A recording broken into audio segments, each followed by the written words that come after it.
देखिए, कुछ ऐसी चीज़ें हैं इंसान को कैलकुलेशन करके अमल करना चाहिए। जाम साहब ने बगैर कोई कैलकुलेशन का एक कागज़ जमा किए। इस कागज़ के दस्तखत भी मुझे नकली लगते हैं, जाली लगते हैं। फर्स्ट तो ये। दूसरा, जो लोग बलूचिस्तान से मोहब्बत की बातें करते हैं, सूबे की बात करते हैं, इस टाइम देखिए मई का आखिर है और जून के शुरुआत एक हफ्ते में बजट आने वाली है। चाहिए तो ये था कि वो मरकज़ से जिनके 5 एमएनए हैं, मरकज़ से इस टाइम लड़ के फेडरल पीएसडीपी में वो बड़े पैमाने पे रिफ्लेक्ट करते हैं कुछ ऐसी बड़ी बड़ी स्कीम जो बलूचिस्तान को मुद्दतों से ज़रूरत है।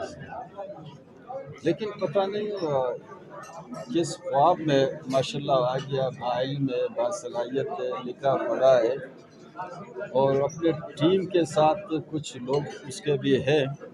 इस टाइम ये सही टाइम नहीं था और हम इसको मुस्तरद करते हैं और जमीयत उलमा इस्लाम भी गवर्नमेंट के साथ है, बीएनपी मेंगल भी गवर्नमेंट के साथ है, बीएनपी अवामी भी साथ है, हज़ारा डेमोक्रेटिक भी साथ है। मिल मिला के हमारा जो स्ट्रेंथ फिगर जो बन रहा है वो 41। तो ये अगर इसको वापस ले ले तो बेहतर है। मैं नहीं समझता कि ये आगे चल के मना सकें। और दूसरी बात ये है कि बाप के 24 बंदों में से 18 बंदे मीर कुद्दूस के साथ हैं, बाकी रह जाते हैं 6। लेकिन अगर इन्होंने वो वापस लिया भी नहीं तो हमने उनको मशवरा यही दिया है कि 25 लोग पंजाब में डिसीट हुए पार्टी डिसिप्लिन की खिलाफ वर्जी पे, तो ज़ाहिर इनको शोकास नोटिस होगा। प्रेसिडेंट तो बाप का इस वक्त कोई है भी नहीं, उनका जो टाइम पीरियड था वो भी गुजर गया और इन्होंने इंटर पार्टी इलेक्शन भी अपने नहीं करवाई। तो मैं समझता हूँ इनको नोटिस मिलेगा। कुछ लोगों को इन्होंने पता नहीं, इनको तरस भी नहीं आ रहा है, उनके सीटों के पीछे पड़ा हुआ है। तो ये गरीबों का अगर सीट जाए पता नहीं क्या होगा। तो मुझे तो नज़र नहीं आते है कि इनका ये जो मूव है शऊरी तौर पर इन्होंने वो किया है, सिर्फ अपने कुछ चीज़ों को आने वाले बजट में प्रोटेक्ट करने के लिए एक हरबा हो सकता है, लेकिन इसमें कोई किसी ख़ास कुव्वत और ताकत और पॉलिटिकल विजन नहीं है।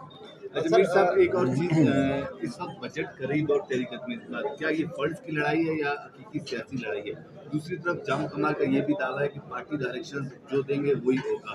अगर किसी ने वोट दे दिया तो रिसीट भी हो सकता है पंजाब जैसे, लेकिन वो अब तक तो खुद को प्रेसिडेंट मान रहा है। तो इस हवाले से क्या तब्दीली हो? देखिए, अमली तौर पे आपके असम्बली में पार्लिमानी एक लीडर होती है, तो मीर कुद्दूस बिजंजो को 14 बंदों ने अपना पार्लिमानी लीडर बनाया और इस वक्त पहले भी मैंने कहा 18 बंदे मीर कुद्दूस के साथ हैं, मेजॉरिटी आई है। और ये पार्टी इस वक्त जो है, तो ये पार्टी मरकज़ लेवल की पार्टी नहीं है, ये पार्टी भी प्रोविंशियल लेवल की पार्टी और मेजॉरिटी जो पार्लियामेंट में जो हैं इस वक्त मीर कुद्दूस के साथ है। तो जहाँ तक वो अपने को कह रहा है कि मैं पार्टी का प्रेसिडेंट हूँ, इस वक्त उनको इखलाकी जुर्रत करना था, फिर वो अपने पार्टी जो कोर्ट से, सुप्रीम कोर्ट से, हाई कोर्ट से, इलेक्शन कमीशन की जानिब से उनको कहा गया कि आप इंटर पार्टी इलेक्शन करवाएं। उनको तो इस टाइम ये करना चाहिए था, अपने को प्रेसिडेंट बनाना चाहिए था। इसलिए जाम साहब काबिल, हमारे लिए काबिल एहतराम है। वो मशवरा कम लेते हैं और जल्दबाजी बहुत जल्दी करते हैं, तो जल्दबाजी में बहुत से चीज़ ख़राब होते हैं, ये ख़राब होने जा रहा है। और ये तरीका ब्लैकमेलिंग है फंड्स के हवाले से आप क्या समझते हैं? मैं वो लफ्ज़ इस्तेमाल नहीं करता हूँ, मैं कहता हूँ अच्छा अमल नहीं है, सूबे के लिए नेक शुगून नहीं है और इसको हम मुस्तरद करते हैं। और इस गवर्नमेंट को बचाने की खातिर मैं भरपूर हम उसको सपोर्ट करेंगे और एक अच्छे हिकमत अमली के साथ हम इसको नाकाम बनाएंगे। Thank you sir.